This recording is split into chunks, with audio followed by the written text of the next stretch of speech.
সরকার কি তাহলে বাংলার রাতগুলোকে ধর্ষকের নামে লিখে দিচ্ছে যে রাতে খালি ধর্ষক বাড়ির বাইরে থাকবে, মহিলাকে তার ভয়ে বাড়ির ভেতরে থাকতে হবে? একজন পুরুষের যদি রাত্রিবেলা কাজ করার অধিকার থাকে, তাহলে একজন মহিলারই বা রাত্রিবেলা কাজ করার অধিকার থাকবে না কেন? আন্দোলন প্রশ্ন তুলল। এই প্রশ্নকে ছাপিয়ে গিয়ে তার পরের যে প্রশ্নটা উঠল তা হচ্ছে, একজন মহিলার খালি কাজ করার জন্য তার নাইট ডিউটি পড়লেই বা সেখানে বাড়ির বাইরে থাকবে কেন?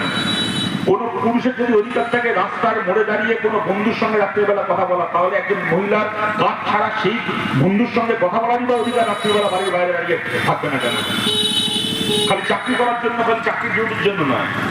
একজন মহিলা কোনো বন্ধুর বাড়ি যাওয়ার জন্য কেন রাত্রিবেলা বাড়ি থেকে বেরোতে পারবে না? কোথাও পার্টি করতে যাওয়ার জন্য কেন বেরোতে পারবে না? একজন মহিলার জন্য, একজন পুরুষের জন্য বাড়ি থেকে বেরোনোর জন্য আলাদা আলাদা সময় কেন থাকবে? এই আন্দোলন প্রশ্ন তুলল যে কেন একেবারে বাংলার